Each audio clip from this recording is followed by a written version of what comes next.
Good morning class 5।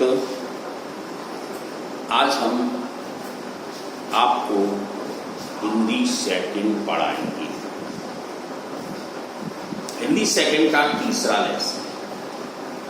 लेकिन इससे पहले हम आपको बता दें कि आप लोग ये दोबारा पढ़ाई शुरू कर रहे हैं ऑनलाइन के माध्यम से और लाइव से,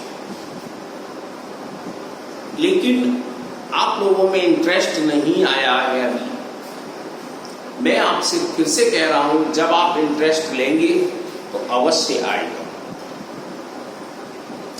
आप अपने दोस्तों से कहिए, आपके फ्रेंड्स होंगे उनसे कहिए कि चलिए आपके स्कूल में अब पढ़ाई शुरू हो गई है तो हमें उसी विधि से पढ़ाई करनी है। कैसे? लाइव में। कल हमने आपको मैथ में लाइव पढ़ाई थी। हमने देखा कि बहुत कम बच्चे आए। अब शुरू हो जाइए। हाँ, इसमें एक परेशानी उत्पन्न हो सकती है।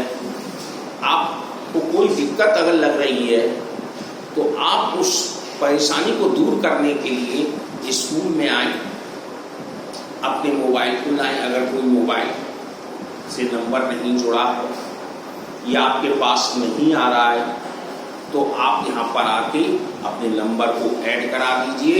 आपके सामने ही कर दिया जाएगा और ये पढ़ाई आप पर डेली पहुँचने लगेगी। मैसेज दिए जाएंगे, उस मैसेज से आप अपने समय से मोबाइल को ऑन करें तो देखो ना, समझना कि जैसे कि हम क्लास में बैठे हैं उसी तरह से देखो पढ़ाई होगी, लेकिन माध्यम मोबाइल नेटवर्क जुड़ा होगा। वैसे तो आप क्लास में आके बैठते थे, तो आप सोचिए, कुछ समय के लिए सोचिए मैं क्लास में ही बैठा हूं और मैं पढ़ रहा हूं, तो आपको समझ में आने लगेगा। ये नहीं है कि आप सोच रहे हैं कि अरे एक ही लाइव हुआ। एक लाइव नहीं है, ये ऑनलाइन भी जाएगा। इसको भी उसी तरह से देखिए। लीड लगाइए कान में और खोलिए मोबाइल को, फिर आप समझिए। फिर देखो आपको हर चीज समझ में आएगी। कल भी मैंने यही चीज बताई थी, लेकिन हमको दुख इस बात का होता है कि एक क्लास में 25-30 बच्चे थे एक सेक्शन में, फिफ्थ में, और जुड़ते केवल 5 बच्चे। ऐसा क्यों? अरे भाई 10-15 आइए और उससे काम होगा, हमें भी इंटरेस्ट आएगा पढ़ाने में। और अगर हमको इंटरेस्ट नहीं आया तो हम तो बंद करके रख देंगे, छुट्टी। हमको क्या पढ़ेंगे? पढ़ो या ना पढ़ो, लेकिन नुकसान हमारा नहीं होगा, नुकसान आपका होगा। बहुत बड़ा नुकसान हो रहा है। एक साल देखिए आपने बर्बाद कर दी। थर्ड में थे, थर्ड की स्थिति नहीं, आज फिफ्थ में। तो हम आपसे फिर से यही कह रहे हैं कि आप पढ़िए। पिछले साल देखिए तो आप लोगों ने स्कूल खुला था फरवरी मार्च में, आप लोग आए थे, हमने मैथ के बारे में पूछा तो आप लोग कुछ जानते ही। हम नहीं चाहते हैं अब इस तरह से वाक्य आए सामने। हम चाहते हैं जब भी आप स्कूल खोले, जब यहाँ आए तो बिल्कुल परफेक्ट हर चीज की जानकारी लेकर आए जो कि आपको पढ़ाई नहीं है। हम आपसे कह रहे हैं इन क्वेश्चनों को हम भेजेंगे तो आप क्वेश्चन को भी लिख लीजिए, कॉपी पर याद कर लीजिए। थोड़ा सा कष्ट होगा और कुछ नहीं है, थोड़ा सा कष्ट है। कष्ट हमको नहीं है। आज आप सामने बैठे होते, हम बड़े क्वेश्चन करते हैं, हाँ भाई सुनाइए, बताइए बताइए क्या करना है, तो हमको भी इंटरेस्ट आता। तो आप इतना समझ के चलो कि हमको अब कुछ दिन बचे हैं, स्कूल खुली जाएगा तो हमारी परीक्षा भी होगी अगस्त में, फर्स्ट टर्मिनल। और कहीं स्कूल खुल गया, आपका फर्स्ट टर्मिनल हुआ, यहीं पर होगा, फिर आप क्या लिखेंगे? फिर आपके ऊपर वजन बहुत होगा कि ये याद करो, वो याद करो। ये काम करो, वो काम करो। आपने खुद देखा था पिछली बार कि बच्चों के काम ही नहीं निकले। क्यों नहीं निकली? गलती किसकी है? गलती आप लोगों। आपके पास पढ़े काम भेजा जाए, उसको आपको लिखिएगा, याद करिए, आप फिर देखिए, महसूस करिए कि अरे हमारे तो बिल्कुल क्लास की तरह से पढ़ाई हो रही है, हम उसी क्लास की तरह से करें। समझ में आ गया? तो आप ये ध्यान रखना, हम इसके क्वेश्चन आंसर जब भेजेंगे तो आपके हम चेक भी करेंगे, लाइव में हम सुनेंगे भी। ये सोच लेना, हम समझ जाएंगे हाँ इतने बच्चे पढ़ रहे हैं, इतने बच्चों ने हमारा देखा है वीडियो और इनको समझ में आ रहा है हमारी बात। अगर नहीं समझ में आई तो कोई दिक्कत नहीं, आप परेशान होंगे, हमको कुछ नहीं। हाँ, अगर आपको कोई भी दिक्कत लग रही है पढ़ाई में, किसी भी सब्जेक्ट जो चीज़ समझ में नहीं आई, तो आप हमसे पूछ सकते हैं, सर ये बताओ सर ये ऐसे क्या हुआ, ये ऐसे क्यों हुआ, तो हम बताएंगे। ना बताएं तो बात करिए, जैसी क्लास में बताते थे। तो आप पूछेंगे, जब ही पूछ सकते हैं जब आप पढ़ेंगे, तो पढ़ाई जरूर करिएगा। तो आज हम तीसरा चैप्टर शुरू कर रहे हैं। इसका 2 चैप्टर आपको भेज दिए थे। तीसरा चैप्टर है शब्द विचार। शब्द के विचार हम किस प्रकार से करें, शब्द है क्या है। इससे पहले हम लोगों ने वर्ण पढ़ी थी, जिसमें स्वर और व्यंजन अयुग्मा थी। अब हमने वर्णों को मिला दिया, एक वाक्य बना दिया।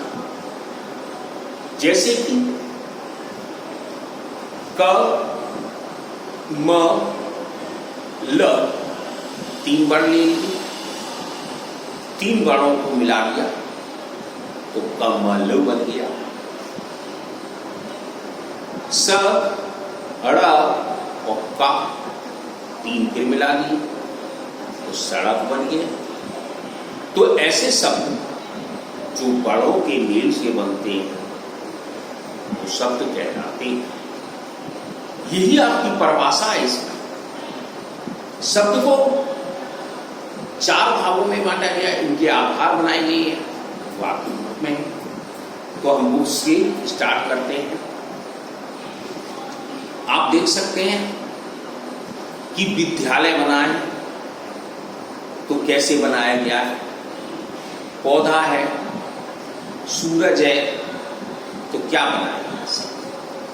इसमें मात्राएं भी जोड़ी गई हैं। अब जैसे सूरज लिखा हमने, अब जैसे देखो ये शब्द है सूरज, पहला शब्द सा। अब इस पर किसकी मात्रा है, बड़े ऊ की, तो ऊ बना दिया और यहां अलग लगा दिया। फिर र आया, र अब आखिरी आवाज लेकर आ रहा है तो र हो गया। फिर जा आ गया, लीजिए इन वर्णों हमने मिलाया तो ये शब्द बनकर आ गया। इसको हम शब्द कहते हैं, ये वर्ण कहलाते हैं। अब जैसे हमने देखा निश्चित अर्थ प्रकट करने वाले 2 या 2 से अधिक वर्णों के मेल से जो समूह बना उसको हम शब्द कहलाते हैं। शब्द की डेफिनेशन आ गई। अब शब्दों का वर्गीकरण, तो शब्दों का वर्गीकरण 4 प्रकार से किया जाता है। पहला उत्पत्ति के आधार पर, दूसरा रचना के आधार पर, तीसरा प्रयोग के आधार पर और चौथा अर्थ के आधार पर। अब हम सबके अलग अलग रूप देखते हैं। उत्पत्ति के आधार पर हमारी 5 भेद। 5 प्रकार के किए जाते हैं। तत्सम शब्द, तद्भव शब्द, देशज, विदेशी और संकर। तो 5 प्रकार। अब तत्सम शब्द क्या है? तत्सम भी देख लीजिए। जो शब्द संस्कृत भाषा में प्रयोग किए गए और ऐसे के ऐसे ही लिख दिए जाते हैं वो तत्सम शब्द कहलाते हैं। जैसे मयूर, मयूर को हिंदी में मोर कहा जाता है। कर्ण, कर्ण को कान कहा जाता है। दुग्ध, दुग्ध को दूध कहा जाता है। धृत, धृत को घी कहा जाता है। तो क्या मतलब हुआ कि तत्सम में संस्कृत भाषा में प्रयोग किए जाने वाले शब्द हिंदी भाषा में जो का त्यों लिख दिए जाते हैं वो तत्सम शब्द कहलाते हैं। और तद्भव क्या है? तद्भव हिंदी भाषा की, जैसे संस्कृत भाषा के जो शब्द हिंदी भाषा में प्रयोग की मतलब उनकी हिंदी बना के लिख दी जाती है वो तद्भव कहलाते हैं। अब तद्भव में आप इन्हीं का लिख सकते हैं, मुंह, कान, दूध, घी, ये तद्भव। अब आता देशज। देशज क्या है? देशज हमारे देश का, हमारे देश में जो शब्द हैं उनको हम देशज कहते हैं। जैसे दिए गए हैं आप पढ़ सकते हैं, हमने तो आपको ऐसे पढ़ा दिया। तो तत्सम में क्या है? संस्कृत भाषा में ऐसे शब्द जो अपने मूल रूप में ही हिंदी भाषा में प्रयोग किए जाते हैं वो तत्सम शब्द कहलाते हैं। जैसे मयूर है, अग्नि है, रात्रि, सूर्य है। और तद्भव में संस्कृत भाषा में ऐसे शब्द जो परिवर्तन रूप से हिंदी भाषा में प्रयोग किए जाते हैं जैसे मोर है, आग, रात, सूरज। देशज की बात चल रही थी तो देशज भी हमने बोला आपसे, जो शब्द अपने देश में अलग अलग क्षेत्रों तथा आम बोलचाल की भाषाओं में हिंदी भाषा में आते हैं वो देशज कहलाते हैं। जैसे खिचड़ी, साड़ी, लोटा, पेटी, गाड़ी आदि ये देशज कहलाए। लेकिन विदेशी क्या है? अब विदेशी शब्द भी देख लीजिए। अब जो विदेश से उत्पन्न, विदेश मतलब दूसरे देश से आए। अब हम लोग अखबार पढ़ते हैं, कहते हैं अखबार, तो ये विदेशी शब्द है, हमारे यहां का नहीं है। हमारे क्या है? समाचार पत्र। इंग्लिश में इसको न्यूज़पेपर कहते हैं, लेकिन अखबार लोग ज्यादातर कहते हैं। तो मीन्स कहने का है जो विदेशी से विदेशी शब्द हैं जो बाहर के दूसरे देशों से आए हैं तो हमारे यहाँ प्रयोग किए जाते हैं तो वो विदेशी शब्द कहलाते हैं। यानी जो शब्द दूसरे देशों की भाषाओं में हिंदी भाषा में आए हैं तो विदेशी शब्द कहलाए। जैसे देखो अंग्रेजी में दिया गैस, पेट्रोल, ड्राइवर, मशीन। अब आता है 5वां शब्द, संकर शब्द। संकर शब्द क्या है? 2 शब्दों से मिलकर 2 शब्द। जैसे रेल, रेल अंग्रेजी शब्द है, गाड़ी हिंदी शब्द है। इन दोनों को मिला दिया और लिख दिया रेलगाड़ी। रेलगाड़ी हो गया, ट्रेन। तो ऐसे शब्द 2 शब्दों से मिलकर लिखा है। जो शब्दों या जो शब्द 2 भाषाओं के मिश्रण से बनते हैं उन्हें संकर शब्द कहते हैं। जैसे टिकट, घर, टिकट अंग्रेजी हो गया, घर हिंदी हो गया, तो टिकट घर बन गया। सिनेमा कच्छ, तो सिनेमा कच्छ हो गया। तो ये ऐसे शब्द संकर शब्द कहलाते हैं। अब दूसरा हमारा पॉइंट था रचना के आधार। अभी तक हमने पढ़ा उत्पत्ति के आधार पर, अब हम पढ़ रहे हैं रचना या उसकी बनावट के आधार। तो रचना के आधार पर शब्द के तीन भेद होते हैं, रूढ़ शब्द, यौगिक शब्द, योग रूढ़ शब्द। रूढ़ शब्द क्या है? जो शब्द परंपरा से किसी विशेष अर्थ के लिए प्रयुक्त किए जाते हैं, जिनके टुकड़े करने पर कोई अर्थ ना निकले, वह रूढ़ शब्द कहलाते हैं। जैसे फूल, नदी, पानी। लेकिन यौगिक क्या है?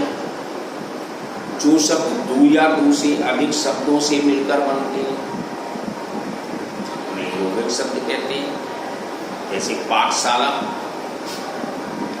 रसोई घर, जलवायु, ये हमारे यौगिक शब्द हैं। योग रूढ़ शब्द क्या है? दो या दो से अधिक शब्दों के मेल से बनने वाले ऐसे शब्द जो किसी विशेष अर्थ का बोध कराते हैं, वो योग रूढ़ कहलाते हैं। हम आपसे फिर अनुरोध करते हैं, 11 चैप्टर हो गया, आप कान में लीड लगा के उसको सुनिए तो समझ में आए। हम कुछ थोड़ी वजह से अभी रुके हैं, नहीं तो हम हर सब्जेक्ट की पढ़ाई आपको लाइव ही कराएंगे। कुछ परेशानियां, ये तो आप परेशानी समझते हैं, इन सभी चीज़ के लिए पैसे खर्च होते हैं। एक इंस्ट्रूमेंट लगाने के लिए कितना खर्च होता है। ऐसे ही कोशिश में लगे हैं कि हम आपको कम से कम 2-3 सब्जेक्ट की पढ़ाई पर डे लाइव में कराएं। लेकिन आप इंटरेस्ट लेंगे तभी होगा। अब आप इंटरेस्ट ले नहीं रहे हैं, 3-4 बच्चे आ रहे हैं, 5 बच्चे आ रहे हैं, ये क्या है? आए तो अपना कैमरा ऑफ कर लिया, कैमरा खोल कर कह रहे हैं कैमरा खोलो। हर कैमरे पर जब भी आप जुड़े तो अपना नाम जरूर लिखा होना चाहिए। हम चिल्लाते रहते हैं, आप लोग सुन ही नहीं रहे। तो क्या है, एक्टिव आप भी बनिए तभी काम चले। और आप अच्छी तरह से समझते हैं पढ़ाई जब भी होगी जब दोनों लोग तैयार हो। ओके।